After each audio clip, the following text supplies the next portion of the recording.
In this video, we will be showing you guys how to turn a Game Boy Advance into a GameCube console.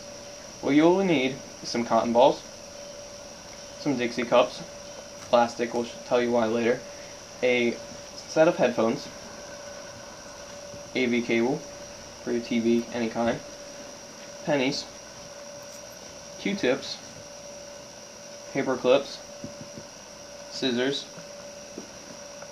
game, hopefully you have games for your Gamecube that you're going to be making, and some aluminum foil. Now, let's get started. You're going to need to cut off the back panel where the battery is, right here. And you can do this with a saw or a Dremel, whatever you have around your house. And what you're going to need to do is there's going to be a piece of metal right here in this area. You're going to need to remove that because it'll be in the way. And now, what you're going to need to do, once you've done that, is get a paper clip. And you can take the paper clip and make it into a shape like a coil-ish. Put that on the ground there, so you can see it. And you're going to want to take one end and shove it in to the little holes right here, where it normally reads the Game Boy game.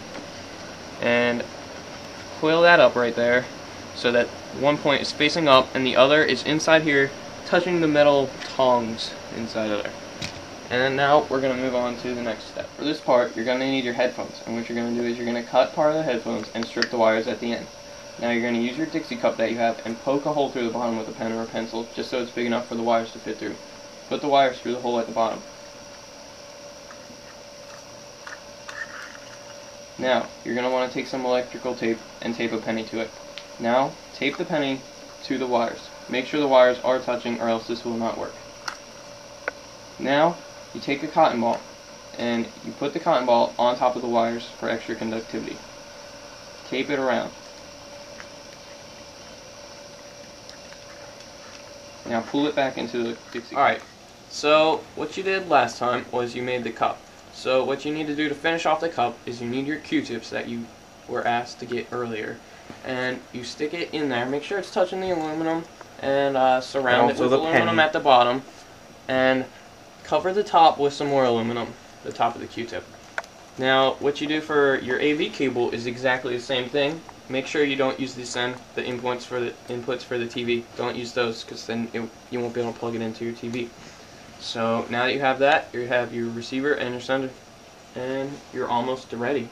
So let's move on to the next step. Alright, so now you're wondering, how the heck do I get this game in here? How's it going to fit? And what was that paper clip for? Well, since it obviously can't go in the way normal Game Boy games go in, you have to put the paper clip in there, in the little slots, so that it can read the disc. So what you do is you just slide your disc in, and the paper clip should be touching it.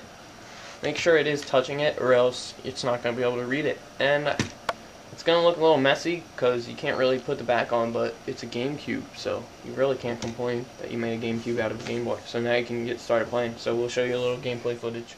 Alright, what you're going to do is take your wireless receiver, take your headphone jack, and put it right in to the GameCube.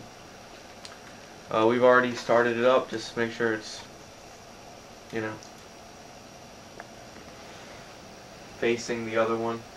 We've already got Metroid Prime going. Just going to show you some images, making sure that it worked. So we're just going to browse through them. All that good stuff, yeah. You know, we can zoom in if you press R. And you can just scroll up and down, zoom out with L. And zoom back in on this guy. You know. Some of the keys aren't going to be there, but the main ones will. So, now we can go to single player. I don't really care what Samus, we'll go Samus 2.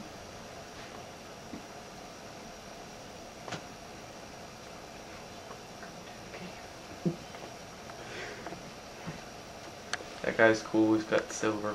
Yeah. And then we're back here. And, yeah, it's pretty much fully functional. You only really need the A and B in the actual game, so. Plus the start button. So that's it.